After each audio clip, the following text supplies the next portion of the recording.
नमस्कार, live cities के night bulletin में बिहार में आपका स्वागत है। आपके साथ मैं मुस्कान। खबरों की शुरुआत करेंगे, लेकिन उससे पहले एक नजर डालते हैं आज की सुर्खियों पे।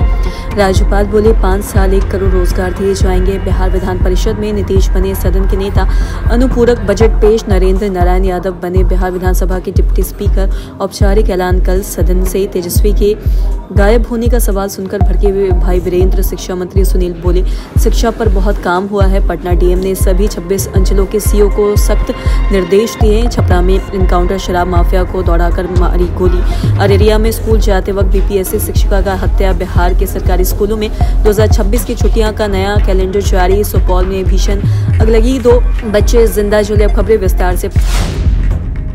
बिहार विधानसभा के शीतकालीन सत्र का आज तीसरा दिन है और सत्र के तीसरे दिन राज्यपाल आरिफ मोहम्मद खान ने विधानमंडल के दोनों सदनों के सदस्यों को संबोधित किया है। और राज्यपाल ने अपने अभिभाषण में ये भी कहा है कि बिहार में शिक्षा, स्वास्थ्य और सामाजिक कल्याण के क्षेत्र में राज्य सरकार ने बड़े फैसले लिए हैं। और राज्यपाल ने हाल ही में बताया है कि प्रदेश में शिक्षकों की संख्या अब 5.2 लाख की हो गई है। और इससे स्पष्ट होता है कि शिक्षा के क्षेत्र में सरकार ने व्यापक स्तर पर कदम बढ़ाए हैं। सभी 27 जिलों में सरकारी मेडिकल कॉलेजों की स्थापना की जा रही है, जिससे प्रदेश के छात्रों को उच्च शिक्षा के लिए बाहर जाने का आवश्यकता नहीं होगा। और राज्यपाल ने विशेष रूप से आईजीएमएस के विस्तार का जिक्र करते हुए ये भी कहा है कि इसे 3000 बेड वाला अस्पताल बनाया जा रहा है और इसके उद्देश्य स्वास्थ्य सुविधाओं को बेहतर बनाना, प्रदेश के छात्रों के लिए उच्च शिक्षा का केंद्र तैयार करना है। और साथ ही अब आईजीएमएस में न केवल इलाज की सुविधा बढ़ेगी और बल्कि यह छात्रों के लिए भी एक बड़ा शिक्षण केंद्र बनाया जाएगा।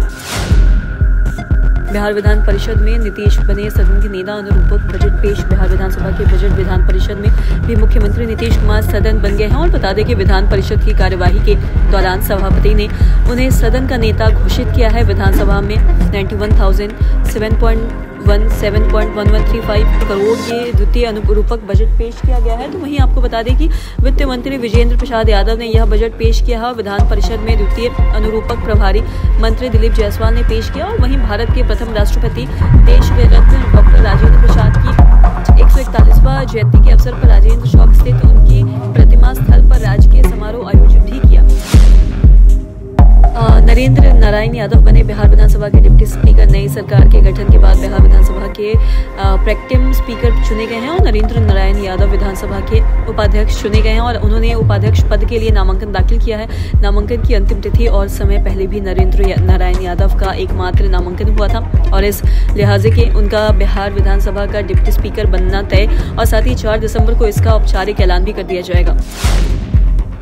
सदन से तेजस्वी यादव के गायब होने के सवाल को सुनकर भड़के भाई वीरेंद्र। राज्यपाल के अभिभाषण में नेता प्रतिपक्ष तेजस्वी यादव सदन में गायब रहे। और जब मीडिया ने आरजेडी विधायक भाई वीरेंद्र से तेजस्वी के बारे में सवाल पूछा तो वह भड़क गए और भाषण का मर्यादा भी तोड़ दिया। विधानसभा में मीडिया कर्मियों ने आरजेडी विधायक भी वीरेंद्र से इसको लेकर सवाल पूछा तो वह भड़क गए और साथ ही भाषा की मर्यादा को तार-तार करते हुए मीडिया कर्मी को ये भी कहा कि पगला गया है और इतना बोलकर वह वहां से निकल गए।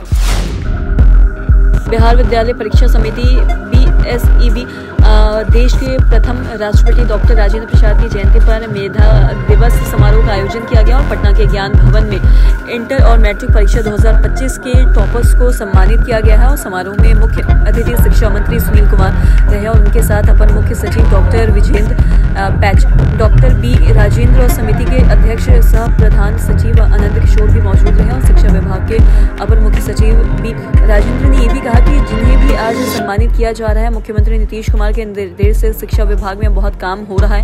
और 6 लाख टीचर हैं, 2 करोड़ से ज्यादा छात्र छात्राएं हैं, 62,000 करोड़ का बजट है। शिक्षा और स्वास्थ्य बढ़ेगा तो राज्य आगे बढ़ेगा। शिक्षा मंत्री सुनील कुमार ने यह भी कहा कि बिहार की शिक्षा प्रणाली के बहुत सारी कमियां थी।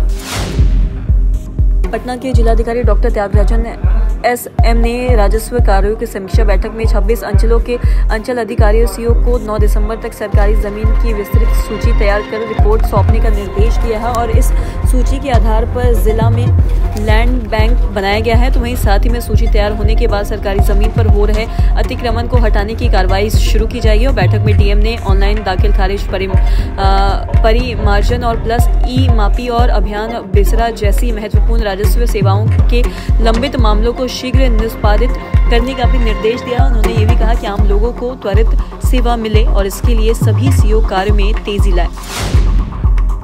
छपरा में इनकाउंटर, शराब माफिया को दौड़ाकर मारी गोली। और बता दें कि छपरा में मांझी में पुलिस ने शराब माफिया का हाफ इनकाउंटर किया है और साथ ही शराब माफिया अजय राय पुलिस की गोली से घायल हुआ है। और बताया जा रहा है कि वो मांझी इलाके में शराब की खेप उतरवा रहा था, तो वहीं सूचना पर पुलिस मौके पर पहुंची तो उसने फायरिंग शुरू कर दी और इसके बाद जवाबी कार्रवाई में पुलिस ने फायरिंग शुरू की और अजय राय भागने लगा। पुलिस ने उसे दौड़ाकर गोली मारी और अजय राय के पैर में गोली लगी और इसके इलाज के अस्पताल लाया गया। और दुर्गा घाट पर ये मुठभेड़ हुई और साथ ही पुलिस की फायरिंग की आवाज़ सुनकर एक तस्कर सुकेश कुमार ने सरेंडर कर दिया। यूपी की टीचर की बिहार में गोली मारकर हत्या कर दी गई। अररिया जिले के खादा कन्हौली मध्य विद्यालय की टीचर शिवानी कुमार को बदमाशों ने स्कूल जाने के दौरान गोली मार दी और खेत में काम कर रहे किसान सुधीर यादव ने बताया है कि वो स्कूटी से जा रही थी और तभी बाइक से दो लड़के आए और पास से ही गोली मारकर उसे भाग गए। गोली लगते ही जमीन पर गिर पड़ी और इसके बाद उन्हें आसपास के लोगों को बुलाया गया और सदर अस्पताल लेकर पहुंचाया गया, तो जहां डॉक्टर ने उसे मृत घोषित कर दिया। और ग्रामीण ने बताया है कि शिक्षिका की कुछ दिन पहले ही सगाई हुई थी और कुछ दिन में उसकी शादी होने वाली थी।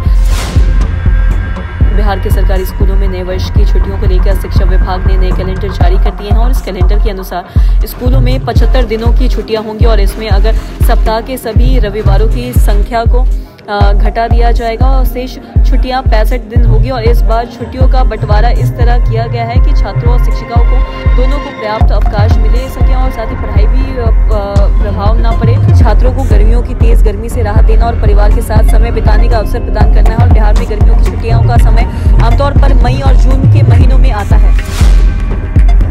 सुपौल में घर में आग लगने से भाई बहन की जिंदा जलकर मौत हो गई और आग ने आसपास के 6 घरों को भी अपनी चपेट में ले लिया। 18 मवेशी जिंदा जल गया और घरों में रखा सामान जलकर खाक हो गया। और घटना की सूचना मिलते ही वीडियो उच्च उत्पादन सीओ धीरज कुमार और राजस्व कर्मचारी मोहम्मद